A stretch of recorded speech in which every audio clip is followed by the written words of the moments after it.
목회자는 장례식장을 참 많이 갑니다. 어, 장례식만 전담으로 하는 그런 목회자도 있습니다. 그리고 장례식장에 가서 은혜로운 장례식을 잘 어, 감당하는 것이, 또 인도하는 것이 어떻게 보면 목회자의 좀 능력이기도 합니다. 기쁜 일이 있어서 함께 기뻐하는 거야 어려운 일은 아니지만, 힘들고 슬프고 위로가 필요한 자리에 가서 그들에게 참 소망과 희망으로 다시 한번 일으켜주는 것은 결코 그냥 쉬운 것이 아닙니다. 가족들이 절망에 있을 때 그들에게 하나님의 나라를, 또 영원한 천국을 소개하고 그들에게 위로를 전한다는 건 결코 쉬운 일은 아니라는 것을 알 수 있습니다. 우리가 평상시에 죽음에 대해서 생각은 하지만 죽음을 앞두고 있다는 것을 별로 생각하지 않습니다. 그런데 막상 죽음을 맞닥뜨리면 참 대부분의 사람이, 저를 포함한 대부분의 사람이 그 큰 두려움에 휩싸이게 됩니다. 그런데 우리는 죽게 되는 그 순간 그 다음은 생각하지 않게 되죠. 그런데 남겨진 가족들은 그 뒤에 일어난 일들을 감당을 해야 됩니다. 그런 목회자니까 장례식장에 갈 기회들이 많아요. 그러면 참 다양한 장례식장의 풍경을 보게 됩니다. 근데 제가 갔던 장례식장 중에 한 곳이었는데, 이름만 들으면 참 알만한 그런 유명한 사람이었는데, 그 자녀가 5명이나 됐습니다. 유복한 가정이에요. 그리고 장관까지 지내는 사람이었습니다. 그러니까 뭐 더 이상 그렇게 불편한 인생을 산 게 아닙니다. 자녀들도 참 축복을 많이 받았습니다. 근데 장례식장에 갔는데 5명의 가족들 중에서 저희를 맞이한 가족은 한 가족만 맞이를 하더라고요. 보통 이제 장례식장에 인사를 하면 여러 가족이 같이 서서 같이 인사를 나누고 이렇게 하게 되는데, 그 가족만 인사를 하게 되더라고요. 그래서 다른 4명의 형제들은 어디 갔는가 이렇게 식사를 하면서 물어보니까 저쪽에 있다는 거예요. 저쪽에 앉아 있다는 겁니다. 아니, 그러면은 이렇게 와서 인사를 하는데 왜 나와서 같이 인사를 하지 않느냐 이렇게 물어보니까 그렇게 하기로 했대요. 그렇게 하기로 했다는 거죠. 좀 이상하죠. 이유를 들어보니까 그겁니다. 아버지가 남겨놓은 그 재산이나 또 여러 가지 그러한 것으로 가족 사이에 분쟁이 일어난 것 같아요. 그래서 장례식장에 오는 손님들을 맞이하되 자기에게 오는 손님들만 맞이하자, 이렇게 형제들끼리 합의를 했던 것 같아요. 그런 일도 있습니다. 그 뒤에 이어지는 일들은 뭐 이야기하지 않아도 그려지죠. 부모님이 그렇게 남들 보기에 부끄럽지 않은 인생을 살았지만 그 남겨진 가족들, 특별히 자녀들에게 그러한 분쟁의 씨앗이 남겨져 있고, 심지어는 장례식에서부터 그런 일들이 일어난다는 건 참으로 슬프고 안타까운 일이 아닐 수 없습니다. 싸움의 시작은 장례식장부터라는 말이 참 틀리지 않은, 절감이 되는 말이에요. 요즘 같은 시대에 장손에게, 장남에게 부모가 남기는 재산의 대부분을, 혹은 70%, 50% 이상을 남기면 싸움 나기 딱 좋습니다. 그래서 요즘은 그러지도 않지만 공평하게 1원 한 푼도 서로 부족한 게 없이 그렇게 나누어 줘야 그나마 싸움이 덜 나죠. 그리고 시간이 지나면 그 재산이 얼마나 많이 불어났느냐에 따라서 형제들은 또 마음이 불편한 일도 비일비재하게 일어납니다. 어쨌든 이러한 일들을 보면서 사람의 인생이라는 것이 참으로 짧지만, 긴 것 같지만 사실은 짧지만 그 이후도 참 보장이 되지 않는다라는 것을 느끼는 대목입니다. 함께 읽은 말씀은요, 이제 지난주에 이어서 온 시리즈 설교 중에 하나입니다. 이제 아브라함이 그 하란이라는 곳을 떠나게 되는 과정, 그리고 직선거리로 1500km라는 그 먼 거리를 이동하면서 어떠한 일들과 어떠한 반응을 했는지 우리는 지난주에 살펴봤어요. 그래서 무엇을 우리는 중요한 것으로 깨달았습니까? 하란과 베델과 애굽, 그리고 다시 베델로 돌아오는 그 과정을 돌아보면서 신앙의 경험이 참 중요하다는 겁니다. 그래서 그냥 힘들고 어려운 일을 겪는 것은 사람은 누구나 똑같이 겪어요. 그런데 그 겪는 일을 신앙의 경험으로 자기가 삼고 그 경험으로 결단하고 결정하는 거는 굉장히 중요한 겁니다. 누구나 사람은 자기 생각대로 무엇인가 결정합니다. 자기의 경험대로 무엇인가 결정하죠. 그렇지만 그것을 신앙의 경험으로 연결시키는 사람은 많지 않다는 겁니다. 바로 아브라함이 그랬던 거예요. 하란으로부터 하나님의 말씀을 듣고 믿음으로 떠났지만 사실 아브라함은 신앙의 경험이 없는 상태였거든요. 그러니까 결정적인 그 갈림길의 선택에서 어떤 것을 따라갑니까? 자신의 경험을 따라가요. 그리고 자신의 현재 상황을 따라갑니다. 믿음을 보지 못하는 겁니다. 그렇지만 1500km라는 그 직선거리의 긴 거리를 꽤 많은 기간 동안 이동을 하면서 그때서야 하나님이 나를 인도하시는 것이 이것이구나. 결정적인 순간에 내가 이걸 가지 말아야 되는구나. 이것을 알게 되는 거죠. 그리고 하나님은 그 처음 아브라함을 불렀을 때 그때 어떻게 말씀하십니까? 내가 내게 보여줄 땅으로 가라는 거예요. 내가 원하는 곳, 나의 마음이 충족될 만한 그런 곳을 가는 것이 아니라, 만족이 되는 곳을 가는 것이 아니라 하나님이 보여주는 땅으로 가라는 것입니다. 그게 이제 아브라함의 첫 만남에서 하나님이 주신 일종의 신호고 약속이었습니다. 그것을 그 긴 거리를 이동하고 나서야 아브라함은 깨닫게 됐죠. 마침내 그 아브라함이 처음으로 하나님을 부르고 예배를 드렸던 그 베델이란 장소로 돌아오는 것이 함께 읽을 말씀 13장 4절에 등장하면서 이 서론이 시작되거든요. 그가 처음 제단을 쌓은 곳이라 그가 거기서 여호와의 이름을 불렀더라. 이게 바로 13장 4절에 시작되는 부분입니다. 그러니까 과거의 경험을 뒤로 하고 이제 하나님이 나를 향하여 어떤 계획을 품고 계시며 어떻게 인도해 주실 거에 대한 경험을 쌓고 난 뒤에 처음 자리로 돌아와서 하나님의 이름을 부르는 겁니다. 그러니 제대로 된 신앙생활이 거기에서부터 시작된다고 볼 수 있는 지점이에요. 그런데 거기에도 여전히 문제는 이제 생기게 되는 거죠. 그 문제가 무엇일까요? 재산, 소유물 때문에 이제 문제가 불거지기 시작하는 거예요. 그래서 6절을 보시면 그들의 소유가 많아서 이제 함께 할 수 없는 상태에 이르게 된 겁니다. 근데 사실 아브라함과 롯이 축복을 받은 이유는 하나님께서 축복을 주셨기 때문이거든요. 그런데 그들의 소유가 많아져서 한정된 공간에 함께 머무르지 못하는 상황에 처하자 이제 그들은 결단을 내려야 될 상황이 된 거예요. 아브라함과 롯의 목자 사이에서 다툼이 일어나게 되죠. 그리고 7절에는 가나안 사람과 브리스 사람도 있더라라고 말하며 한정된 공간에 여러 민족이 함께 거주하면서 더 입지가 좁아진 상황을 설명하고 있습니다. 만일에 우리라면 어떠한 결정을 내릴까요? 또 아브라함이라면 어떤 결정을 내릴까요? 그때 아브라함은 롯에게 제안을 하죠. 어떻게 보면 아브라함이 굳이 이런 제안을 하지 않아도 됐을 상황이었습니다. 왜냐? 하나님께서 가나안 땅을 주시겠다고 약속했으니 아브라함은 가만히만 있으면 됩니다. 그 땅에 머물든지 다른 곳으로 가든지 하나님은 복이 되게 해주신다고 했으니 아브라함은 굳이 롯에게 제안을 하지 않아도 됐을 일입니다. 하지만 한정된 장소에서 그런 싸움이 일어나고 그것이 나중에 문제가 불거질 것을 염려한 나머지 아브라함은 롯에게 제안을 하는 거죠. 그때 그 말씀이 무엇입니까? 8절 9절 말씀이에요. 이렇게 말합니다. 화면을 한번 볼까요? 아브라함이 롯에게 이르되 우리는 한 친족이라 나나 너나 내 목자나 서로 다투게 하지 말자. 내 앞에 온 땅이 있지 아니하냐. 나를 떠나가라. 내가 좌하면 나는 우하고 내가 우하면 나는 좌하리라. 이렇게 말하거든요. 아브라함은 그 일어난 일들에 대해서 이미 예상을 한 거예요. 그리고 그것이 실제로 싸움이 일어나고 나중에는 걷잡을 수 없는 분쟁까지 갈 수 있다는 것을 알고 있었던 겁니다. 그래서 롯에게 제안을 하는 거죠. 그리고 어떻게 말합니까? 네가 좌를 하면 내가 우를 할게. 네가 앞을 선택하면 내가 뒤를 선택할게. 이렇게 말하는 겁니다. 저는 이 말씀을 읽으면서 굳이 아브라함이 이런 이야기까지 할 필요가 없었거든요. 그냥 가만히 있으면 하나님께 그 가나안 땅을 이어받을 수 있는 그런 축복 속에 있는데 굳이 롯과 이 이야기를 하면서 롯을 떠나게 할 이유가 무엇일까? 그리고 그 롯이 어떠한 결정을 하든 반대 지점에 어떻게 보면 어디를 선택할지 모르잖아요.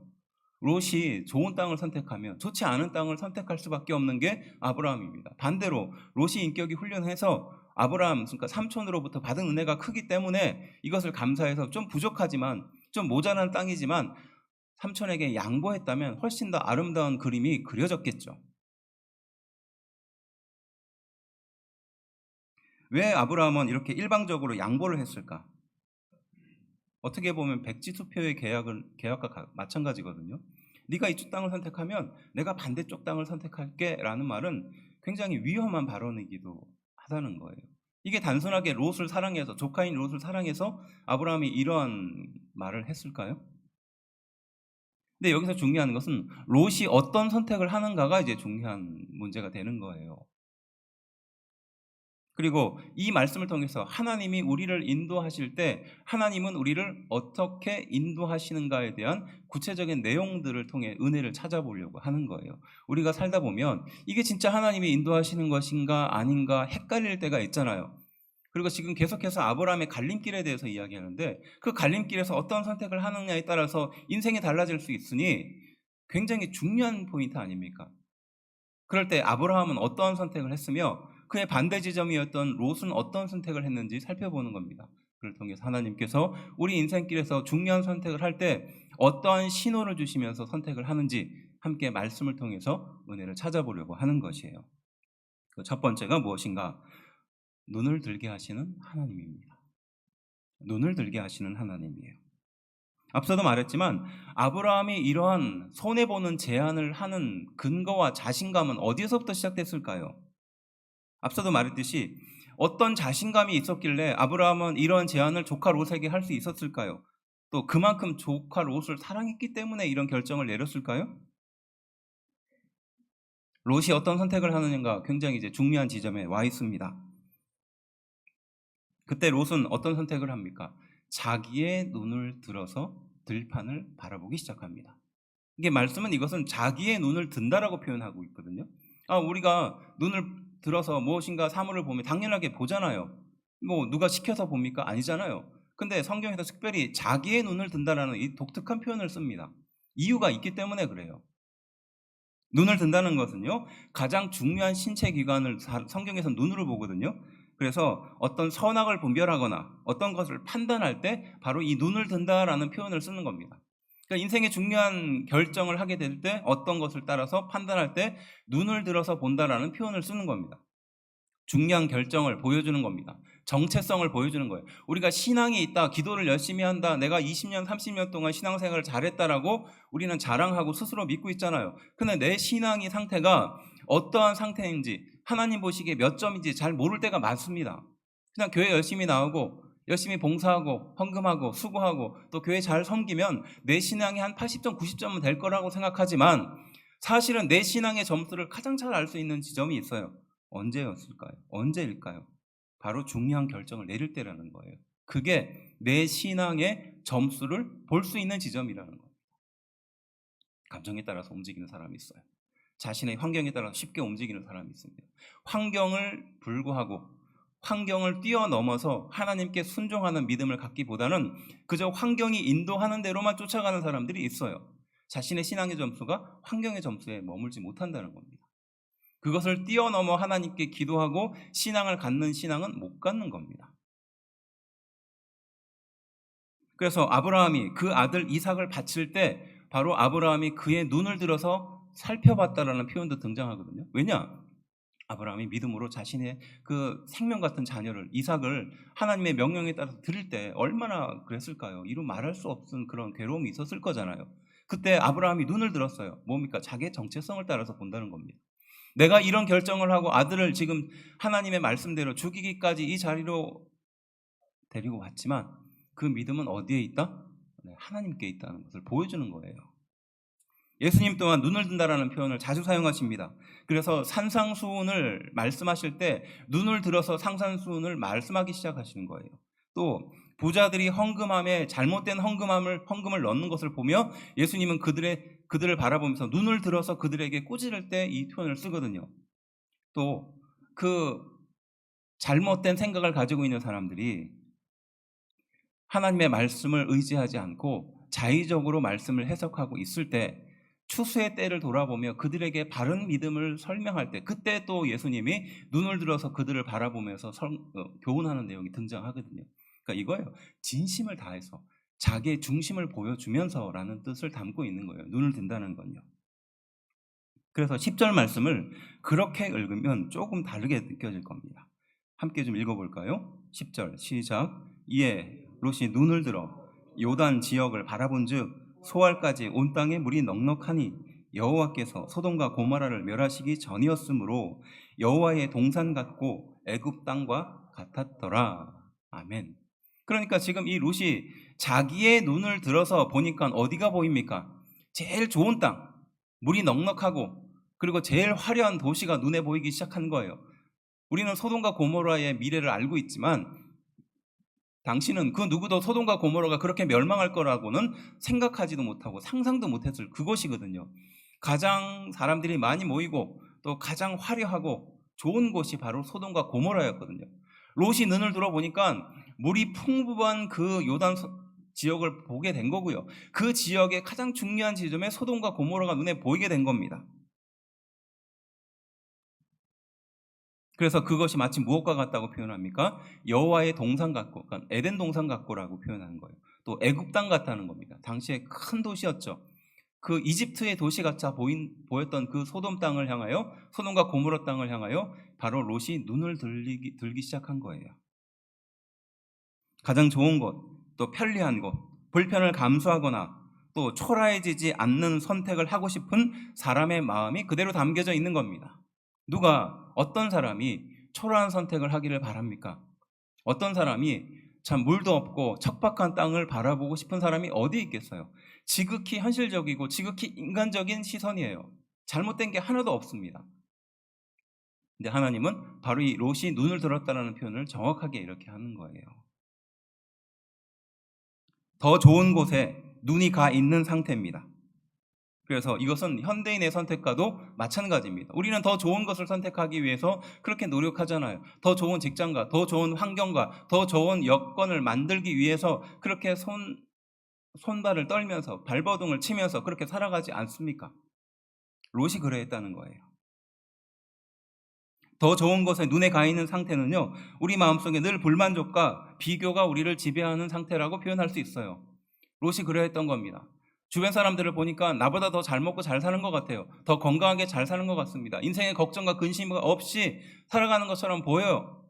그러니까 내 마음속에 비교가 생기고 불만족이 생겨나지 않습니까? 현대인의 불만족이 커져가는 이유도 바로 여기에 있는 거예요.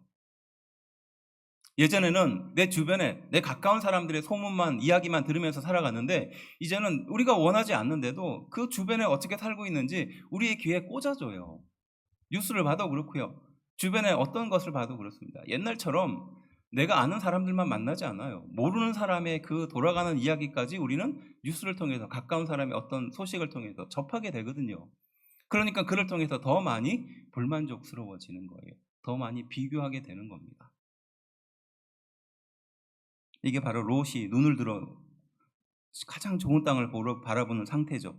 어떻게 보면 가장 좋은 것을 바라보는 것은 인간의 본능에 가까운 것이지만 이 본능이 우리 인간을 괴롭게 만드는 원인이 될 수도 있다는 것이에요. 그런 아브라함에게 지나온 과정을 통해서 훈련하신 하나님은 어떻게 아브라함에게 말씀하시고 인도하실까요? 14절에 이렇게 말합니다. 함께 한 목소리로 좀 읽어볼까요? 시작. 롯이 아브라함을 떠난 후에 여호와께서 아브라함에게 이르시되 너는 눈을 들어 너 있는 곳에서 북쪽과 남쪽 그리고 동쪽과 서쪽을 바라보라 라고 말합니다. 말씀을 잘 보세요. 하나님은 어떻게 합니까? 그 롯이 떠나간 빈자리 며칠이 지난 거거든요. 그때 하나님은 아브라함에게 찾아가서 말씀하시는 거죠. 너는 눈을 들라라는 거예요. 롯은 어떻게 했습니까? 자기가 눈을 들어서 제일 좋은 땅을 선택해서 갔잖아요. 그런데 아브라함은 그 롯이 떠난 그 빈자리에서 기다리고 있을 때 하나님이 찾아가셔서 말씀하신 거예요. 눈을 들라는 거예요. 아브라함도 자기가 눈이 있으니까 당연히 좋은 것을 바라보고 싶지 않았겠어요? 하지만 아브라함은 하나님이 눈을 들게 할 때까지 기다렸다고도 볼 수 있는 구절인 거예요. 롯이 이만큼 선택했으니까 그에 준하는 나쁘지 않은 선택을 아브라함은 할 수 있었습니다. 그런데 아브라함은 어떻게 했습니까? 기다린 거죠. 그리고 하나님께서 찾아오셔서 직접 눈을 들게 할 때까지 기다린 겁니다. 그리고 하나님은 아브라함에게 말씀하시죠. 눈을 들어서 저기를 봐라라고 말합니다.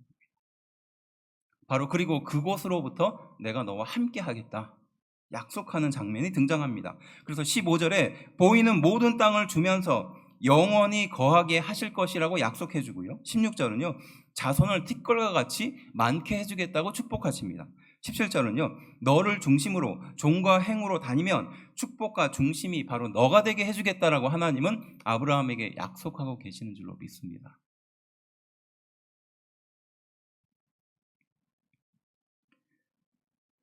부모님이 돌아가시고 나서 남겨진 땅이 꽤 있었던 모양이에요. 그래서 가족들 중에 이제 형제 자매들이 그 부모님이 남겨진 유산을 이렇게 저렇게 분배를 해서 나누어진 것 같습니다. 그래서 시골에서 농사 잘 짓기 좋은 땅을 이제 장남인 당연히 형에게 남겨주고, 부모님은 그렇게 돌아가셨는데 그 형이 장로님이셨어요. 그런데 이후에 일어날 일들이 눈에 보이듯 뻔하니까 질투가 많은 동생들도 있었던 것 같죠. 그래서 믿음을 가진 사람이니까, 장로님이시니까 자녀들과 형제들에게 그렇게 말했다고 합니다. 원하는 대로 가져가라. 그리고 남은 건 나한테 줘. 이렇게 이야기했대요. 그 동생이 좀 예의가 있으면 그나마 좀 지을 만한 땅을 남겨줘야 되는데, 그러지 않고 좋은 것만 싹 다 가져가고, 나중에 형에게 남겨진 땅이 이제 길가에 모퉁이 이렇게 남은, 그것도 땅 모양도 이상한 땅을 그렇게 마지막에 이렇게 줬더래요. 근데 나중에 시간이 지나니까 그 땅이 이제 길이 크게 나면서 보상을 많이 받았다고 합니다. 이러면 무슨 뭐 결과가 다 그렇게 돼서 하나님이 축복하는 것으로 생각하기 쉬우나, 우리 인생의 미래는 누구도 예측할 수 없다는 걸 보여주는 예예요. 물론 좋지 않은 땅을 선택해서 더 안 좋게 되는 경우도 있어요. 반드시 좋으리라는 약속은 누구도 보장할 수 없는 것입니다. 우리의 선택이 늘 옳은 것을 말하는 것이 아니라는 것을 보여주는 겁니다. 사람은 대부분 자신의 선택에 대해서 합리화하려는 경향이 강하거든요. 그래서 수많은 실패와 잘못된 생각들이 있음에도 불구하고 몇 번 성공한 것을 착각하면서 내 생각이 옳아라고 스스로에게 위로하는 거예요. 대부분 다 그렇지 않습니까? 우리는 잘못 판단하는 경우가 많아요. 거의 10에 9은 잘못 판단합니다. 실수해요. 그런데 그것을 인정하고 싶지 않은 거예요. 왜냐? 인정하는 순간 마음이 너무 불편하잖아요. 그러니까 그 한두 번 성공하고 잘한 결정을 마치 내가 모든 결정을 잘한 것처럼 그렇게 스스로에게 믿게끔 만든다는 거예요. 이게 조금 다른 말로 확증편향이라고 말하거든요. 이 확증편향이 강한 사람일수록 주변 사람들의 이야기를 잘 듣지 않아요. 자기 생각만 옳다고 생각하는 경향이 강해진다는 겁니다. 특별히 현대인이 더 그게 강하다고 하죠. 그런 인생을 살아가는 우리에게 어떤 결정을 내리는 것이 과연 하나님 기쁘신 선택인가? 그럴 때가 많습니다. 단 한 가지의 방법, 단 한 가지의 길이 있어요. 그것은 무엇일까요? 하나님이 눈을 들게 하는 선택이에요. 믿으십니까? 지금 아브라함이 그 길을 선택한 겁니다. 자기가 또 자기의 상황에 가장 좋은 것을 선택하는 것은, 그것은 누구나 할 수 있는 일이에요. 하지만 하나님의 방법과 뜻과 영광을 아는 사람이라면 하나님이 우리 눈을 들게 할 때까지 기다리는 지혜가 필요한 것입니다. 바로 아브라함은 하나님이 나의 눈을 들게 해주며 그 눈이 어느 곳을 향하든지 그곳을 통해서 축복해 줄 것이라는 그 사실과 믿음이 있었던 거예요. 내가 어디로 가든지, 내가 어떤 환경에 놓여지든지 하나님은 그 자리에서 나를 축복해 줄 것이야 라는 확신이 있었던 사람입니다. 그래서 첫 번째, 눈을 들게 하시는 하나님의 은혜를 우리가 붙들어야 될 이유가 여기 있는 것이죠. 두 번째는 무엇일까요? 영원히 머물게 하시는 하나님이에요. 대체적으로 사람은 평생에 한 5번에서 6번 정도 이사를 한다고 해요. 어렸을 때부터 이제 성인이 되고 나서 나중에 돌아가시기 전까지 한 5번, 6번 정도 이사를 한다고 합니다. 한 번, 2번 이사하면 그거는 굉장히 행운아라고 말하죠. 인생을 돌아보면 이사를 여러 번 많이 하셨을 거예요. 그리고 앞으로도 할 가능성이 있습니다. 그런데 가족과 친척과 이웃과 정든 이웃과 헤어진다는 것은 결코 우리에게 유익한 경험은 아니에요. 좀 피하고 싶은 경험이죠. 홍수 심판 이후에 노아와 그의 자녀 셈과 함과 야벳이 이제 땅 곳곳으로 흩어져서 정착을 하기 시작했습니다. 그리고 나서 그들이 가장 첫 번째로 했던 일이 무엇이었습니까? 네, 바벨탑을 쌓았던 일을 했어요. 바벨탑을 쌓았습니다. 노아 홍수가 지나가고 나서 그 사랑하는 주변의 이웃들이 하루아침에 다 없어졌잖아요. 그리고 노아와 그의 가족들만 덩그러니 남아있는 상태에서 이제 그 가족 가운데 이제 각 지역으로 흩어지면서 민족이 많아지기 시작한 거잖아요. 그리고 그들이 제일 먼저 그 다음에 했던 일은 뭡니까? 바벨탑을 쌓았거든요. 근데 왜 하필 바벨탑을 쌓았을까? 창세기 11장 4절은 이렇게 말합니다. 또 말하되 자 성읍과 탑을 건설하여 그 탑 꼭대기를 하늘에 닿게 하여 우리 이름을 내고 온 지면에 흩어짐을 면하자 하였더니, 그들이 정착하고 나서 가장 먼저 바벨탑을 만들고 그 바벨탑을 만들었던 목적은 무엇입니까? 우리의 이름을 내고, 그러니까 이름이 지워지는 것이 싫은 거예요. 하루아침에 다 사라지는 것이 싫은 거예요. 우리의 이름을 내고 그 다음에 또 무엇입니까? 온 지면에 흩어짐을 면하자는 거예요. 그러니까 앞서 그 홍수의 경험처럼 그렇게 아무 의미 없이 흩어지는 것을 좀 면해보자라는 뜻에서 바벨탑을 쌓기 시작했거든요. 그래서 그 바벨탑의 재료가 무엇입니까? 11장 3절은 이렇게 말합니다. 서로 말하되 자 벽돌을 만들어 견고히 굽자 하고 이에 벽돌로 돌을 대신하며 역청으로 진흙을 대신하자라고 말합니다. 바로 이 돌과 역청이 바벨탑의 재료였는데 당시에는 벽돌 대신 돌로 지었고요. 그 다음에 돌을 지탱하기 위해서 진흙으로 그 사이를 메꿨는데 홍수가 지나고 나서 그게 와르르 다 무너져 버리잖아요. 그러니까 무너지지 않기 위해서 벽돌을 쌓는 거고, 그 벽돌 사이사이 역청, 그러니까 방수 재료죠. 어떤 두려움이 있었던 겁니까? 노아 홍수에 대한 두려움이 있었던 겁니다. 사랑하는 가족들과 이웃들과 헤어지고 싶지 않은, 그래서 영원히 함께하지 못한다는 것에 대한 두려움이 컸기 때문에 사람들은 바벨탑을 쌓았던 거예요. 그러니까 이것은 어떻게 보면 사람의 마음 깊숙한 곳에 자리 잡고 있는 그런 근본적인 두려움인 거예요. 우리는 태어나면서 당연히 가족과 함께 지냅니다. 그리고 나중에 또 가족을 이루면서 그 가족과 공동체를 만들죠. 그래서 가족이 얼마나 소중해요. 요즘 같은 세상에 있어서 다른 것보다 가정이 제일 중요하잖아요.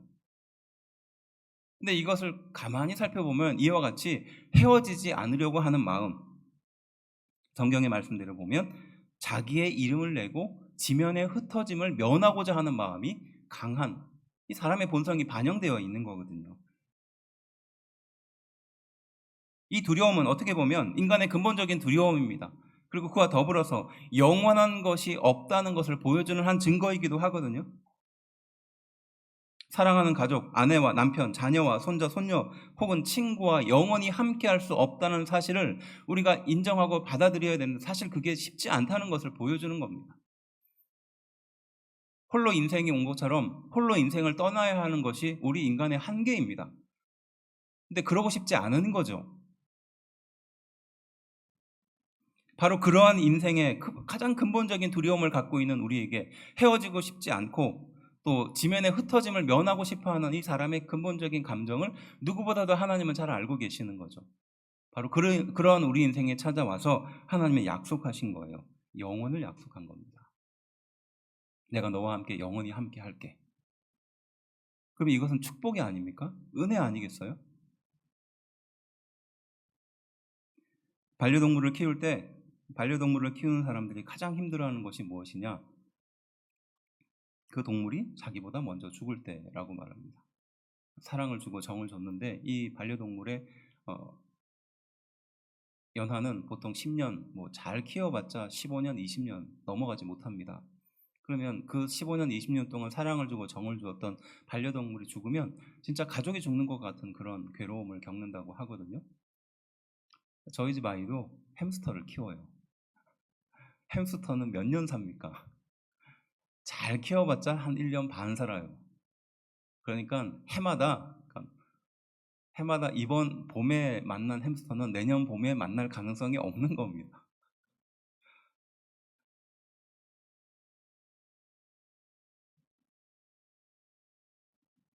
먼저 죽는다는 것은 어떻게 보면 인간에게 있어서 가장 큰 고통 중에 하나거든요. 100년을 살고 있는 우리 인생이 1년밖에 살지 못하는 햄스터를 보면서 유한함을 느끼는 거잖아요. 마찬가지로 영원하신 하나님이 바로 유한한 인간을 바라보면서 그러한 마음을 갖고 계시는 겁니다. 그리고 근본적인 두려움에 휩싸여 살 수밖에 없는 우리 인간에게 찾아와 주셔서 영원을 약속해 주시는 거죠. 영원히 너와 함께 할게. 영원히 너의 가족들과 함께해서 천국에 있도록 내가 준비하고 있을게. 이것이 은혜가 아닙니까? 영원히 머문다는 것, 영원히 함께 한다는 것은 어떻게 보면 인간에게 있어서 굉장히 중요한 위로고 위안입니다. 그래서 15절에 바로 그 아브라함에게 찾아가서 하나님이 약속하시죠. 보이는 땅을 내가 너와 내 자손에게 주리니 영원히 이르리라 라고 말하거든요. 지금 아브라함, 너가 바라보고 있는 그 땅을 내가 너와 너희 자손에게 줄 것이고 그 땅은 영원할 거야 라고 하나님은 약속하고 계시는 거죠. 아브라함 때에만 그 땅을 소유하고 있다가 나중에 자녀나 그 손자 때 그 땅을 잃어버리면 그 얼마나 허무하겠어요.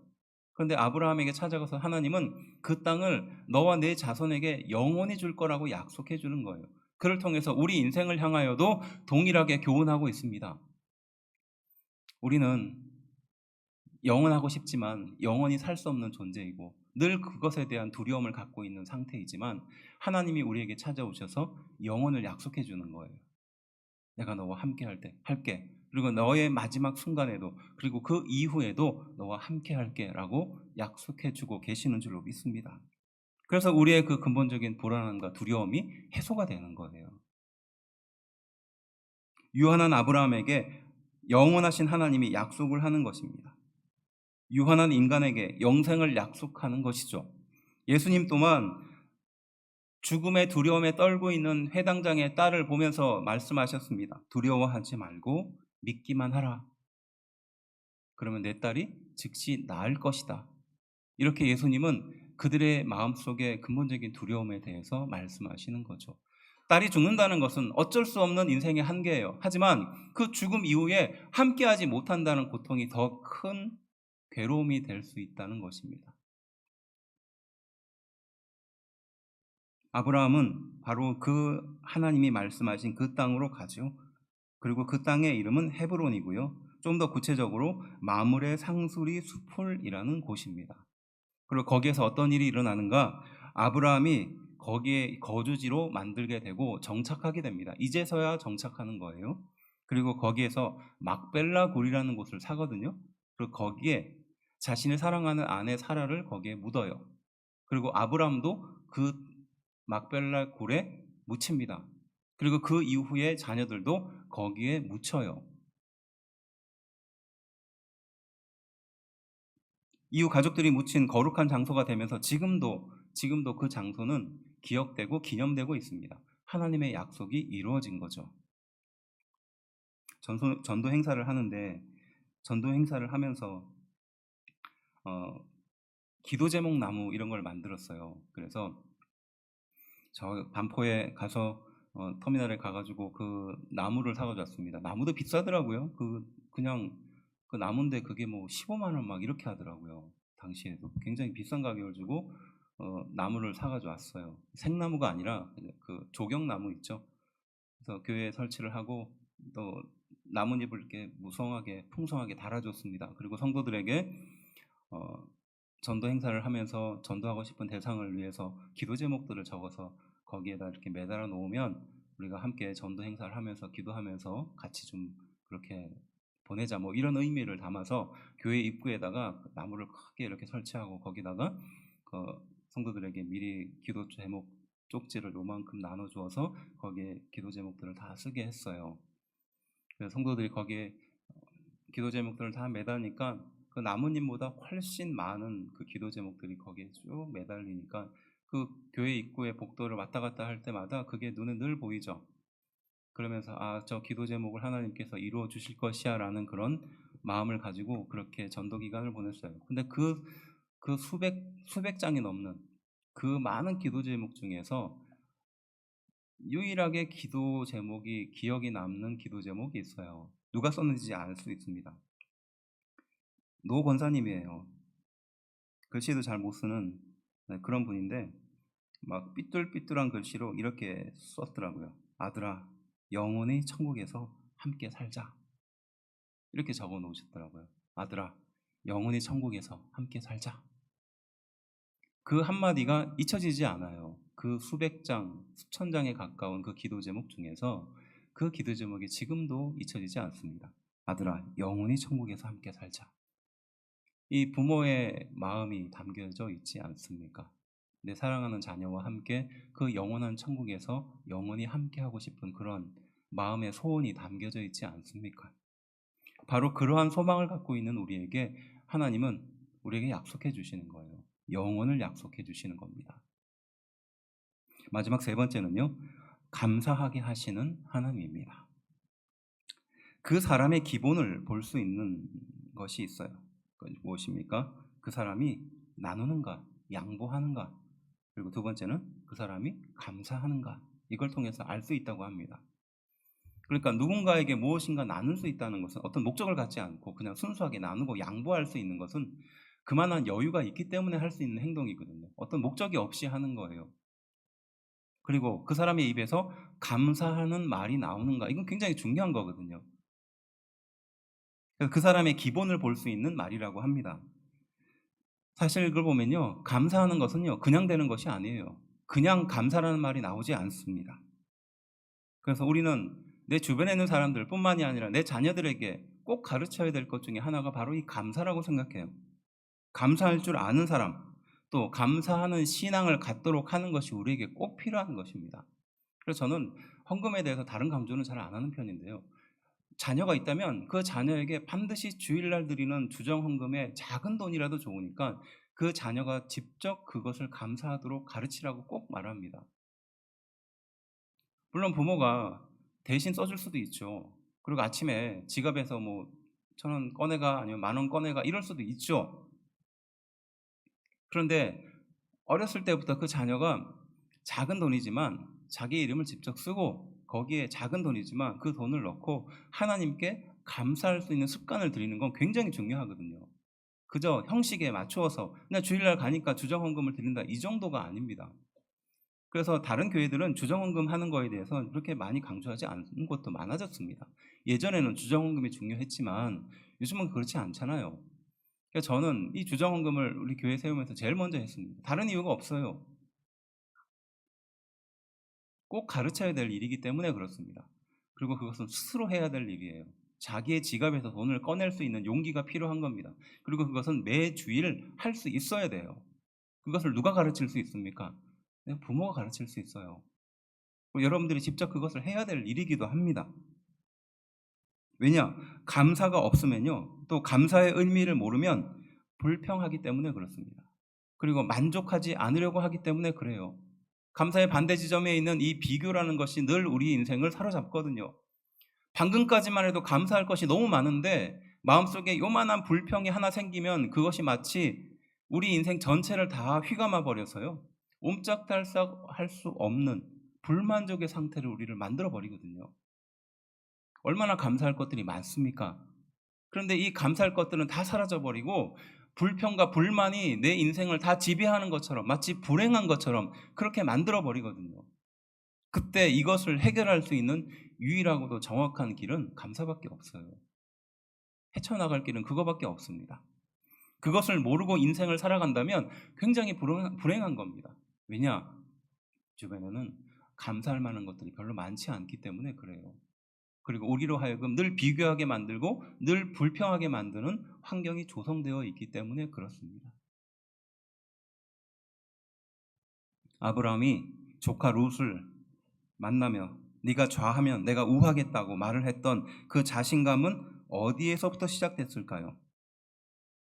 당장의 손해에 가슴 아파하고 일희일비하고 있는 우리에게 바로 하나님은 이 세 번째 주제를 통해서 말씀하시고자 하는 것이 있습니다. 이후에 조카 롯은 아브라함을 떠나게 됐고요, 앞서 말했듯이 소돔과 고모라 땅을 향하여 이동하면서 가기 시작했습니다. 그리고 마침내 소돔과 고모라 땅에 들어가거든요. 그리고 나서 일어난 일이 전쟁이었어요. 14장 11절부터 12절에 그 내용들이 등장하는데 제가 읽어드릴게요. 내 왕이 소돔과 고모라의 모든 재물과 양식을 빼앗아가고 소돔에 거주하는 아브라함의 조카 롯도 사로잡고 그 재물까지 노력하여 갔더라 라는 거예요. 이게 뒷이야기거든요. 아브라함과 롯이 재산이 많아져서 더 이상 감당할 수 없는 상황까지 이르자 이제 거기서부터 이 두 가족이 찢어지게 되잖아요. 그리고 찢어지게 된 계기가 뭡니까? 롯이 제일 좋은 것, 눈에 좋은 것, 그리고 재산을 쌓기 좋은 것, 그런 화려한 도시를 향하여 땅을 이동시키기 시작했어요. 집을 이동시키기 시작했습니다. 그리고 소돔과 고모라에 갔습니다. 근데 거기에서 전쟁을 만나서 자기가 가지고 있는 모든 재물도 일순간 다 뺏겨버리는 겁니다. 그리고 자신의 목숨도 위태로운 지경에 놓여지게 된 거예요.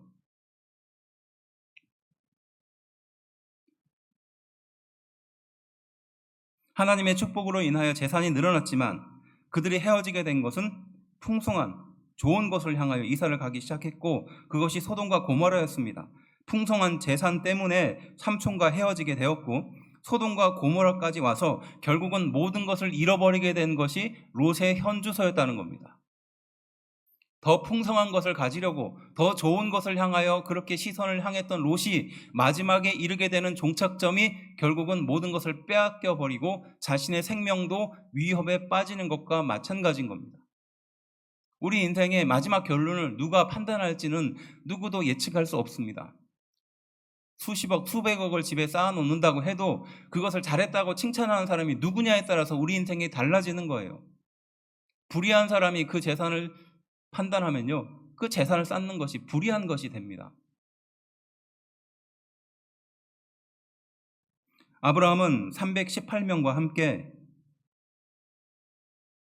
그 롯이 잡혀있는 그곳까지 찾아갑니다. 생각해보면 아브라함의 나이는 80세가 넘었을 것으로 추측하거든요. 근데 이 많은 나이에 조카를 구하겠다고 그 용감한 사람 318명, 그러니까 집에서 길러지고 훈련된 자, 그러니까 오랫동안 훈련된 사람들 318명을 뽑아서 그 전쟁에 직접 참여해요. 그리고 마침내 그 모든 것을 찾아옵니다. 그리고 이제 이 전리품을 해결하는 장면이 뒤에 등장하거든요. 간단히 이야기하면 살렘 왕, 그러니까 예루살렘 왕입니다. 그 당시에는 예루살렘이란 도시가 형성되지 않았으니까 살렘 지역에 있는 왕 멜기세덱이 바로 그 전쟁에서 승리하고 돌아오는 아브라함에게 포도주와 떡을 바쳐요. 그리고 그 아브라함은 그것을 먹고 자신이 가지고 있는 그 재물의 10분의 1을 그 왕에게 돌려줍니다. 그럼 이것이 갖고 있는 의미가 있죠. 우리가 알고 있는 11조가 여기서 나온 겁니다. 그래서 이 11조의 의미는 내가 가지고 있는 모든 것에 대한 주인이 하나님의 것입니다라는 것을 인정하는 것을 바로 10분의 1을 떼서 드리는 것을 통해 하거든요. 결코 10분의 1을 떼는 것이 쉽지 않아요. 100만 원을 버는데 그 중에서 10만 원 떼는 것도 쉽지 않습니다. 그런데 1000만 원, 1억을 버는데 그 중에서 1000만 원을 떼는 건 거의 불가능에 가깝습니다. 지금 아브라함이 그 전쟁에서 이기고 돌아왔을 때 얼마나 전리품이 많았겠어요. 그리고 그 중에서 10분의 1을 떼서 지금 살레망 멜기세덱에게 그것을 바치는 거예요. 어떤 뜻을 담고 있어요? 이 모든 것에, 이 모든 전리품의 주인은 누구의 것이다? 하나님의 것입니다라는 것을 자기보다 높은 그 멜기세덱에게, 그러니까 하나님을 대변하는 거거든요. 그것을 바치는 겁니다. 야곱이 베델 길가에서 아무것도 없을 때 그 형 에서에게 쫓겨서 집에서 도망 나올 그때에 돌베개를 베고 잠을 자고 났을 그때에 사닥다리에서 하나님이 임하시는 걸 보고 그 자리에서 깨죠. 그리고 하나님이 여기 계시는지 내가 지금까지 알지 못했다라고 고백합니다. 그리고 야곱이 이어지는 고백, 아무것도 없었던 야곱이 하나님께 약속하죠. 만일에 하나님이 나를 축복해 주셔서 나를 다시 이곳에 머물게 해주시면 내가 그동안 10분의 1을 하나님께 드리겠습니다. 서원을 합니다. 하나님이 나를 지켜주시고, 지금은 아무것도 없잖아요. 야곱이 가족을 떠나서 재산 하나 없었을 것으로 추측하거든요. 그때 하나님을 만나면서 앞으로 나의 인생이 하나님이 나를 지켜주시면 내가 10분의 1을 떼서 하나님께 드리겠습니다 하고 약속하거든요.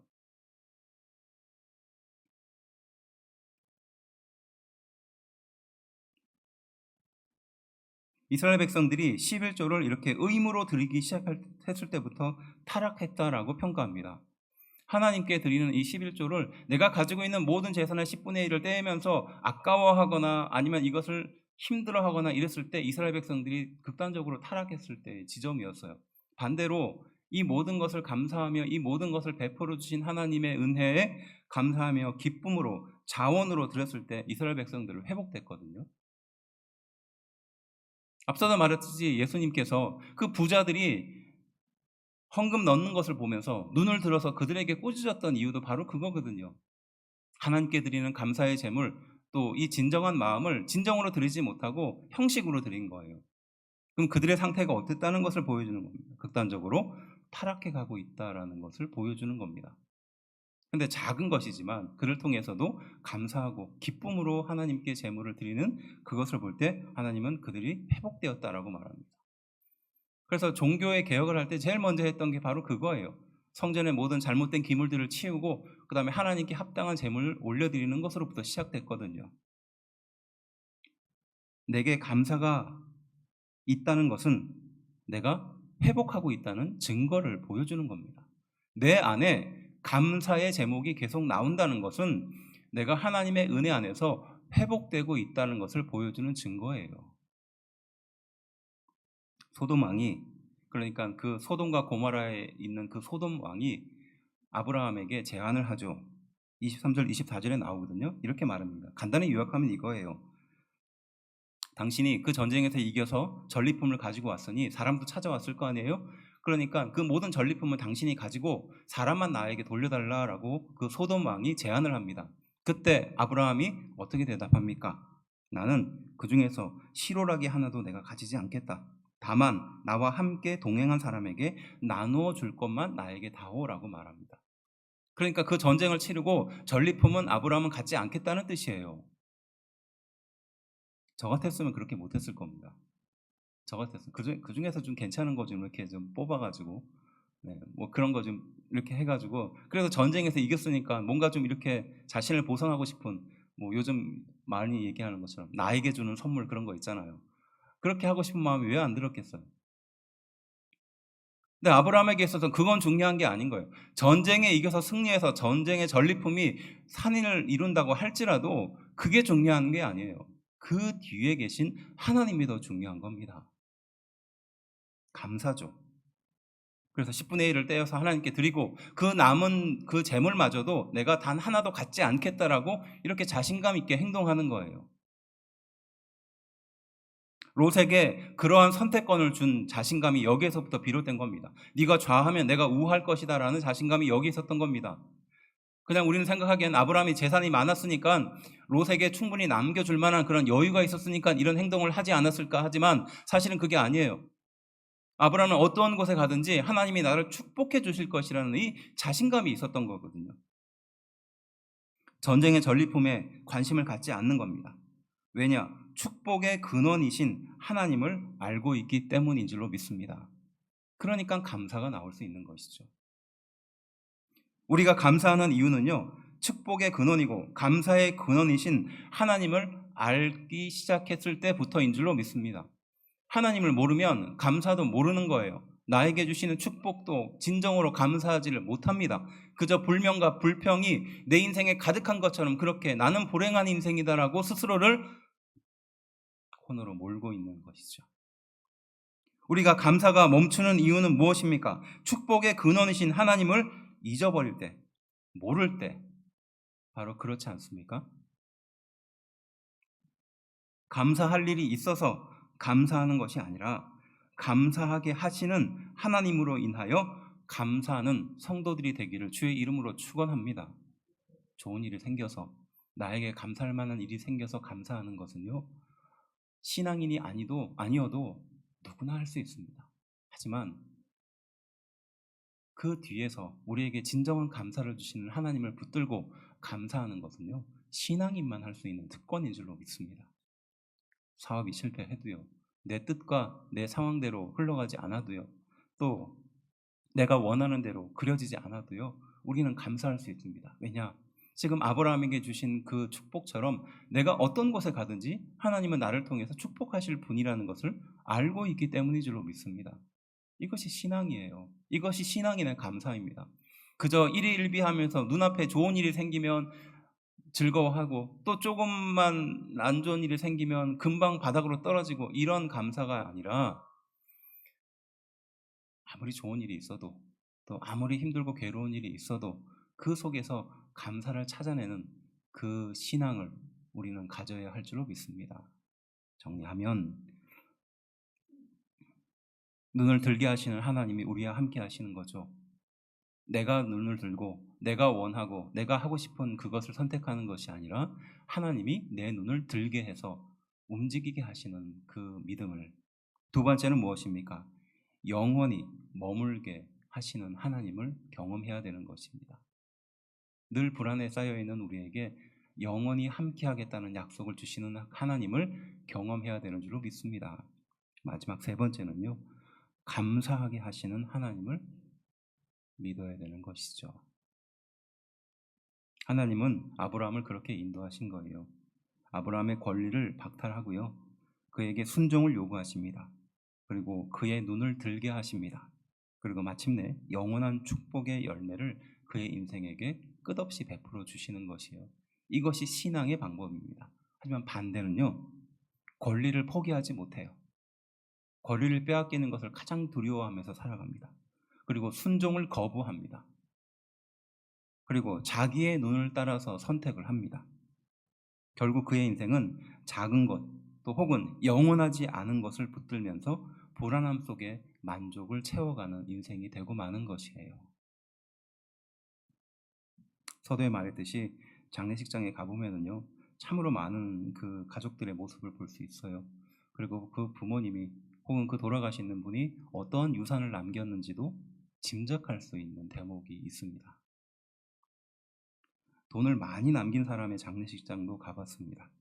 그래서 가장 좋은 장례식장에 가장 좋은 꽃에 정말 어떻게 상상할 수 없는 그런 아름다운 장례식장의 여유로운 곳에 그렇게 장례식장을 차려도요. 그 속에는 슬픔이 가득합니다. 명예를 많이 남긴 사람의 장례식장도 찾아가 봤어요. 이름만 들으면 알만한 그런 유명한 사람이 입구에 들어서면 그 화환이 입구에서부터 그 장례식장까지 세워둘 데가 없을 만큼 그렇게 가득 차 있는 곳의 장례식장도 가봤습니다. 사람들이 그의 인생을 칭송하고 또 그의 명예를 높이지만 결국 장례식장은 죽음이 가득한 곳이 되고 맙니다. 하지만 믿음을 많이 남긴 사람의 장례식장을 가보면 분명히 다른 지점이 있어요. 사람이 많이 모이지도 않습니다. 또 돈이 많다고 자랑할 만한 것도 없을 만큼 초라한 곳입니다. 하지만 그의 이름 밑에 십자가가 새겨져 있고 또 그의 가족이 그의 신앙생활을 기억하면서 그래도 우리 부모님은 믿음으로 살았지라는 기억을 담고 있다면 그 장례식은 거기에서부터 장례식이 아니라 새로운 생명이 태어나는 새로운 장이 될 줄로 믿습니다. 어느 아들이 교회를 찾아와서 신앙생활을 하겠다라고 등록을 하죠. 그래서 그 아들이 하는 말이 우리 어머니가 자기 평생에 나를 위해서 기도해 주셨는데 교회를 가라, 교회를 가라 계속 말씀하셨다는 거예요.